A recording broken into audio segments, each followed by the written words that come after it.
Perkenalkan, nama saya Geswonya Putra dengan NIM 71 2023 203. Di sini saya akan membawakan sebuah cerita permulaan di Desa Ngoro. Pada waktu itu di Desa Mojo Agung tinggal seorang sinder atau seorang pengawas kehutanan Belanda yang disebut sebagai Sinder Blandong yang bernama Cornat Laurens Kulen, yang ayahnya adalah berasal dari Rusia dan ibunya berasal dari Jawa yang masih keturunan Kesultanan Mataram dan masih digolongkan Ningrat. Kulen lahir di Semarang pada tahun 1785. Setelah dia bekerja dan ia tinggal di desa yang sepi di mana tidak ada orang Belanda. Di situ ia bergaul dengan penduduk desa sehingga pengetahuannya tentang ilmu Jawa dan agama Islam makin banyak. Ia juga gemar wayang dan berbagai pengetahuan tentang kejawen. Namun dia dididik oleh ayahnya untuk menjadi orang Kristen, sehingga akhirnya Kulen menjadi orang Kristen yang memiliki juga banyak pengetahuan tentang agama dan ilmu kejawen. Pada tahun 1827 Kulen minta berhenti dari jabatan Sinder Blandong untuk selanjutnya mengajukan permohonan dan membuka hutan di Ngoro. Tentu sebagai seorang Sinder Blandong, Kulen mengetahui tempat yang strategis, yang subur dan juga berlimpah airnya. Dan hal tersebut disetujui oleh Belanda pada tanggal 3 Juli 1827. Setibanya Kulen dan juga para pembantunya di Ngoro, dia langsung memulai membuka hutan dan giat menebangi pohon-pohon besar. Beberapa waktu kemudian menjadi sebuah lahan sawah yang pekerjaannya amat lancar dan besar, sehingga desa-desa di sekitarnya menjadi terdengar akan keberhasilan tersebut.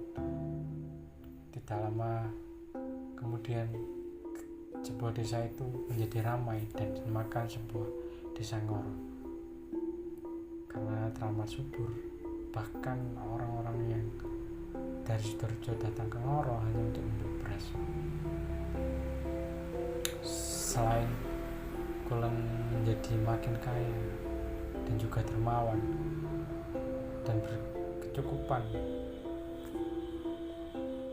dia juga mengingat akan kebutuhan rohani para penggarap tanahnya.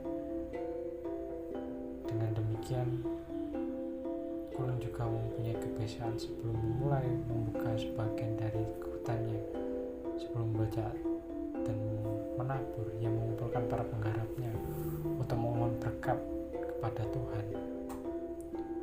Nah, upacara demikian masih bercampur dengan berbagai tahayul seperti menyebut nama Dewi, Sri, dan Dayang yang memberi perlindungan dan sebagainya.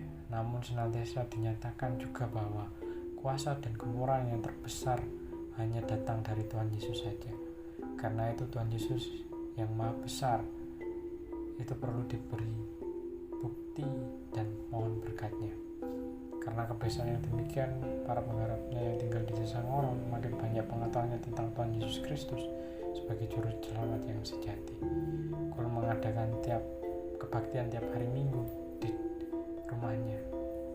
Dan apabila seorang sudah selesai mendengarkan cerita tentang Tuhan Yesus dan isi kitab suci, mereka diajak doa bersama.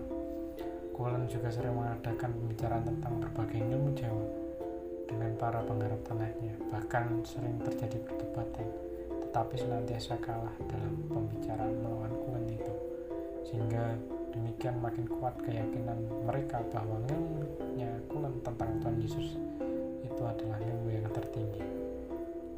Kulen juga menerjemahkan pengakuan iman rasuli, doa Bapa Kami, dan hukum 10 penyuruh. Dan para penggarapnya disuruh untuk menghafalkan itu semua. Mereka meyakini bahwa itu adalah mantra ilmu yang baru dari Kulen, yakni ilmu tentang Tuhan Yesus Kristus yang berkuasa mengampuni dosa manusia.